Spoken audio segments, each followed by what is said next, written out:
हम लोग अब बात करते हैं इस लेक्चर के अंदर लिथोस्फेरिक प्लेट्स की डेफिनेशन को देख लेते हैं। एक बारी साइड में देखो, अर्थ का जो क्रस्ट होता है उस पर हमें बड़ी सारी लार्ज साइज़ की, स्मॉल साइज़ की, ठोस तरीके से इरेगुलरली शेप्ड प्लेट्स, स्लैब्स देखने को मिलती है। प्लेट्स कह लो, स्लैब्स कह लो, एक ही बात है। ये सारी की सारी जो प्लेट्स हैं ये बेस हैं एक प्रकार से पूरे के पूरे कॉन्टिनेंट का। इसका मतलब हमारे कॉन्टिनेंट, एक पर्टिकुलर कॉन्टिनेंट पे जो भी चीज़ें हैं, जो भी पहाड़ हैं, केव्स हैं, हिल्स हैं, प्लेट्यूज हैं, प्लेन्स हैं, ग्रासलैंड्स हैं, ट्रीज़ हैं, फॉरेस्ट हैं, श्रब्स हैं, फ्लोरा है, फौना है, ये सब कुछ जितना भी स्ट्रक्चर है।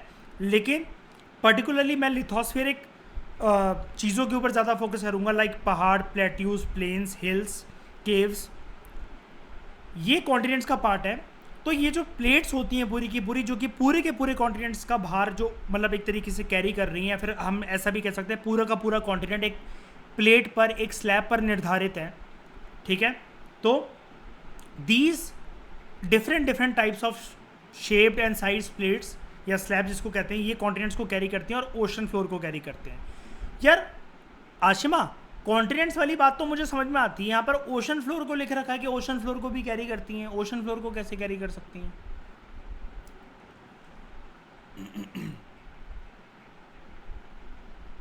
हाँ, ये रीज़न है इसका कि कॉन्टिनेंटल क्रस्ट और ओशनिक क्रस्ट दोनों इसका पार्ट है, क्योंकि क्रस्ट का, लिथोस्फीयर का।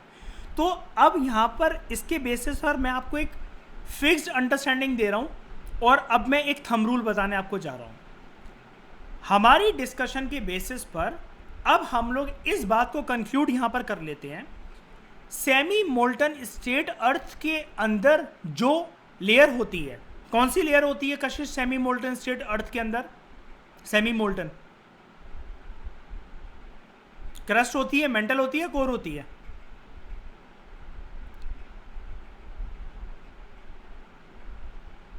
देवजोत, अर्थ के ऊपर मैं ये कह रहा हूँ, हाँ अर्थ पे, अर्थ के अंदर क्रस्ट, मेंटल या कोर, सेमी मोल्टन स्टेट के अंदर कौन सी लेयर होती है?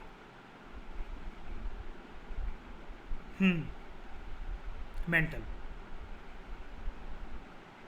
सेमी मोल्टन स्टेट, क्या कह रहे हो? क्या कह सेमी मोल्टन स्टेट यानी कि जो मेंटल है, उसमें अभी आपने देखा यहाँ पर कुछ सेल्स होते हैं जिसको हम लोग क्या कहते हैं कशिश? किस प्रकार के सेल्स होते हैं?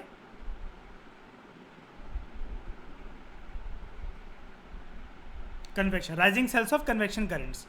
जो अंदर क्या है मेंटल के, जो ये सेमी मोल्टन स्टेट का जो ये मटेरियल है, इसको क्या कहते हैं हम लोग नॉर्मल भाषा में? मैग्मा। ये मैग्मा कॉन्टिन्यूसली मूव कर रहा है rising cells of convection currents की वजह से। और मेंटल के ऊपर कौन सी लेयर है? यहां पर फिर कौन सी लेयर है मेंटल के ऊपर कशिश?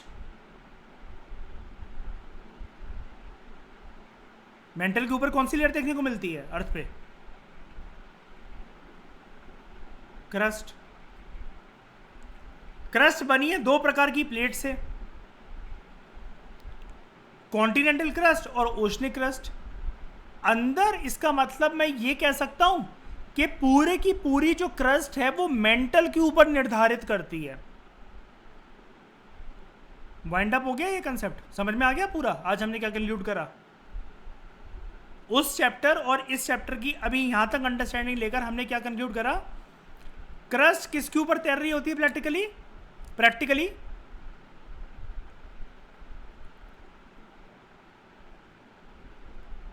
क्रस्ट का भार किसने उठाया हुआ है? मेंटल ने। और इनमें से सॉलिड या और सेमी मोल्टन स्टेट में कौन सी है?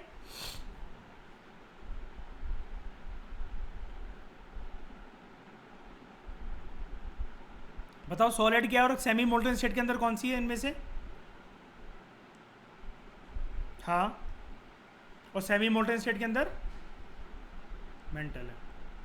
ठीक है, अब हम लोग बात करते हैं एंडोजेनिक फोर्सेस की आगे, मतलब थ्योरेटिकली इसको देखते हैं। एंडोजेनिक फोर्सेस कौन सी फोर्सेस थी अर्थ के अंदर के बाहर? अंदर। Endogenic forces sometimes produce sudden movements, ठीक है, and eight other times produce slow movements. जब स्लो मूवमेंट से प्रोड्यूस करते हैं तो याद रखना, कई लोगों को ये टर्म याद नहीं आती है या उनको पता नहीं होता है। स्लो मूवमेंट की जो फोर्सेज होती है उसको हम लोग कहते हैं डायस्ट्रोफिक। क्या कहते हैं? Diastrophic. Diastrophic is a word related to slow, ये ठीक है। सडन मूवमेंट्स जो अर्थ पे हमें देखने को मिलती हैं, जो कि अर्थ के अंदर से आने वाली ये फोर्सेज होती हैं जो कि अर्थ पे चेंजेस क्रिएट करती हैं, they are earthquakes and volcanoes, जिसकी वजह से कभी कभार अर्थ के सरफेस पर मास डिस्ट्रक्शन हो सकती है। ये किसी भी तरीके से फायदेमंद तो नहीं होते ना दिव्योत, अर्थक्वेक और वॉल्केनो कशिश होते हैं क्या फायदेमंद? फायदा कम होता है इनका, लेकिन नुकसान ज़्यादा। अगर जैसे मतलब मान लो हाईएस्ट रिक्टर स्केल पर या हाईएस्ट इंटेंसिटी के साथ अर्थक्वेक और वॉल्केनो अर्थ को स्ट्राइक करते तो फायदा ज़्यादा होगा इंसानी ज़िंदगी को या फिर नुकसान ज़्यादा होगा? बताओ।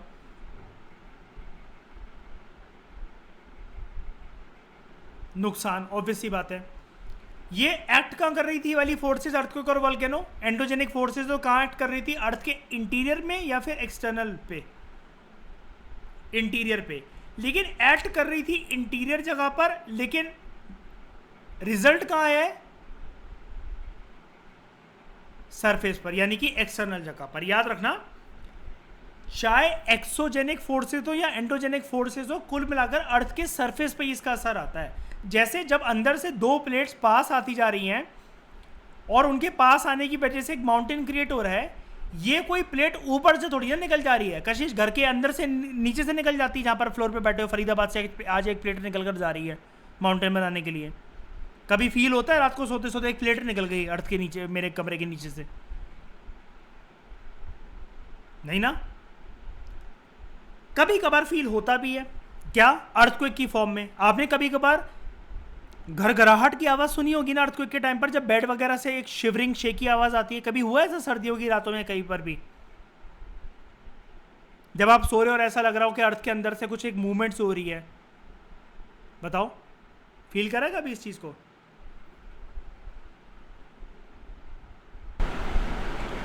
तो यहाँ तक बात हमारी क्लियर हो गई। अब बात करते हैं वॉल्केनो की। What is volcano?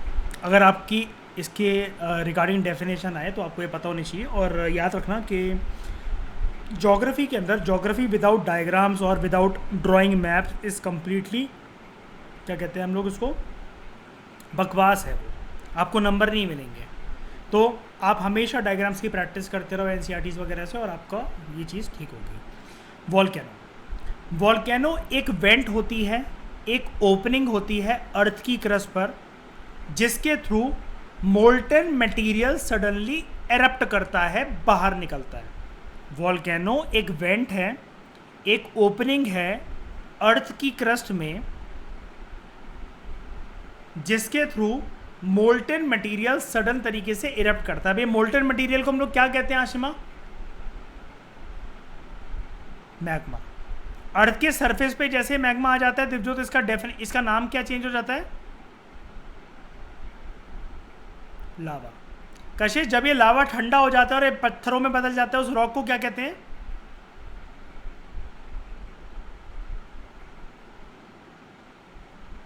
कभी कभार ये पूरा अर्थ पे आने के बाद ठंडा नहीं होता, बिल्कुल सरफेस से टकराते ही अंदर ही ठंडा हो जाता है। तब कशिश वो क्या बनेगी? कैसी रॉक? कौन सी इग्नियस रॉक?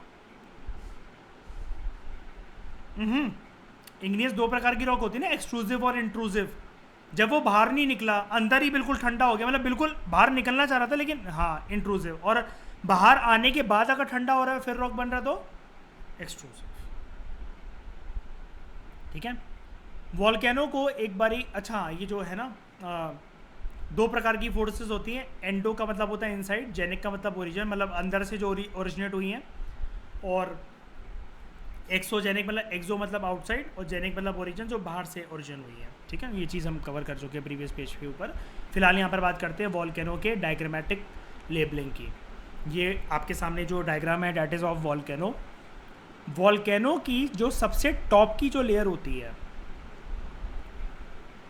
इसको हम यहाँ से बना लेते हैं, हाँ, ये वाला जो इसका पार्ट होता है सबसे टॉप का, जो उसका कैप होता है, यानी कि अगर ये पहाड़ अगर ऐसा है वॉल्केनिक माउंटेन, और ये इसका ये वाला जो पार्ट है, तो ये जो मैंने बनाया ना ये वाला, इसका एक नाम होता है, it is called as crater. Crater, ठीक है।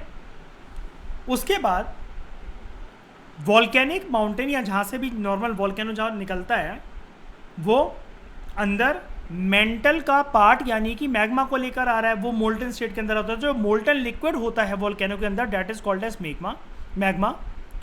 और जहाँ पर वो पूरा का पूरा ज़्यादातर मैग्मा इकट्ठा होता है, यानी कि इस पूरे वॉल्केनिक माउंटेन में बीच से, यहाँ पर तो हमें दिख रहा है कि बीच से निकल रहा है, बिल्कुल बीचों बीच वाले पार्ट से गरम गरम red molten hot red magma यहाँ पर इकट्ठा है और कभी भी ब्लास्ट होने के लिए तैयार है।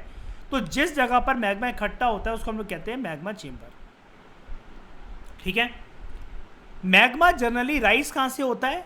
सेमी मोल्टन स्टेट के अर्थ के मेंटल से राइज होता है, और उसके ऊपर जो ठोस प्रकार की जो लेयर है, जो प्लेट है, वो क्रस्ट होती है। मेंटल के अंदर जो मैग्मा होता है, मैग्मा हमेशा ही कोशिश करता है कि क्रस्ट को तोड़े। अगर वो सी फ्लोर पे तोड़ता है क्रस्ट को, यानी कि अगर मान लो कि ये मैं रेड कलर से बना रहा हूं, अगर ये मेंटल है और यहां पर पूरा का पूरा मैग्मा ही मैग्मा भरा हुआ है ना, ये मैग्मा ये मैग्मा ये मैग्मा ये पूरा मैग्मा भरा हुआ है, इसके ऊपर क्रस्ट है। लेकिन क्रस्ट पहले शुरू होती है यहां से, ये वाली है मेरी ओशनिक क्रस्ट और ये वाली है मेरी 35 किलोमीटर की कॉन्टिनेंटल क्रस्ट, ठीक है। जैसे ही ओशनिक क्रस्ट को मेंटल तोड़ने की कोशिश करता है, तो यहां पर वो समुद्र की सतह पर निकलेगा बाहर। वो भी तो सी फ्लोर भी तो जो बना हुआ है, यहां पर कौन सी क्रस्ट है? ओशनिक क्रस्ट है, और ये कॉन्टिनेंटल क्रस्ट है। यहां पर जब मैग्मा निकलने की कोशिश करेगा, थोड़ा सा बाहर आएगा, थोड़ा सा बाहर आएगा और वो जम जाएगा, फिर थोड़ा सा बाहर आएगा वो जम जाएगा, फिर थोड़ा सा बाहर आएगा वो जम जाएगा, और फिर थोड़ा सा बाहर आएगा वो जम जाएगा, और एक पॉइंट ऐसा आएगा जब वो पानी से ऊपर निकल जाएगा और ये बन जाएंगे हमारे आइलैंड्स, ये बन जाएंगे हमारे आइलैंड्स। ऐसे ही जब कॉन्टिनेंटल क्रस्ट से आने की कोशिश करेगा, तो बड़े सारे यहाँ पर माउंटेन्स होंगे, जिसकी वजह से मैग्मा जो है अंदर से निकलेगा बाहर और वो करके और इनको तोड़ेगा बाहर, और ये माउंटेन्स बन जाएंगे वॉल्केनिक माउंटेन्स। ये डिफरेंस होता है बस, ठीक है। अर्थ के जिस भी जगह से मैग्मा मेंटल के अंदर क्रस्ट पे आने के बाद अर्थ के जिस भी कोने से निकलने की कोशिश करता है, उसको हम लोग बोलते हैं वेंट। उस पाइप को बोलते हैं वेंट। जैसे ही मैग्मा अर्थ की सरफेस के बाहर आ जाता है किसी भी वेंट को तोड़कर, उसको हम लोग बोलते हैं लावा।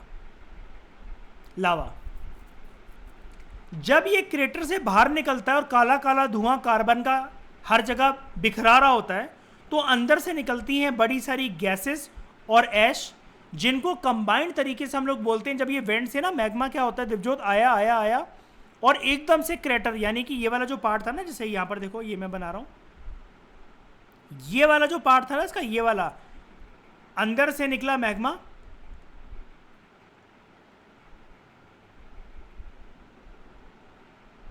अंदर से निकला मैग्मा, साइड से भी निकल रहा है वेंट से, इधर से भी निकल रहा है और इधर से भी निकला। ये अंदर से प्रेशर बिल्ड कर रहा था, ऊपर ऊपर ऊपर, धड़ाम करके फटा, धड़ाम करके फटा एकदम से, और इसके फटने की वजह से अंदर से गैसेस और ऐश बाहर निकलती है, जिसको हम लोग बोलते हैं, कोई बता सकता है मुझे क्या बोलते हैं इसको? हम लोग क्या बोलते हैं इन गैसेस और ऐश को कंबाइंडली? कार्बन के जो पार्टिकल्स निकलते हैं, जो सूट निकलता है, सूट SOOT, क्या बोलते हैं इसको हम लोग? लावा बॉम्ब्स। ये कोई मतलब जो रियल साइज के बॉम्ब नहीं होते कि किसी के सर पे गिरेगा फट जाएगा, कार्बन के बस पार्टिकल्स होते हैं। कहने का मतलब काला काला जो धुआं नहीं निकल रहा होता जब वॉल्केनो एरप्ट होने वाला होता है, जब वो एकदम से ब्लास्ट होकर बाहर निकलता है ना, उसके साथ बड़े सारे कार्बन के, गैसेस के, एशेस के पार्टिकल्स निकलते हैं, that is called as lava bombs. और यहां पर अगर आप देखो, बिल्कुल ना पैनी नजरों से देखना होता है NCERT को। ये देखो यहां पर दिख रही है, देखो लावा ट्यूब,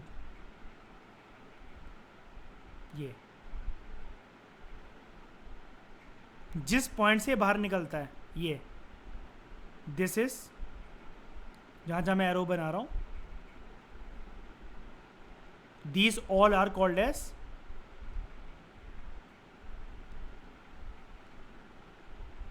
लावा ट्यूब्स। डायग्राम ये अभी भी इनकम्प्लीट है, तमिलनाडु से और देखेंगे, डोंट वरी, लेकिन अभी के लिए इतना काफ़ी है। बताओ मुझे ज़रा कोई दिक्कत, कोई दिक्कत? पक्का?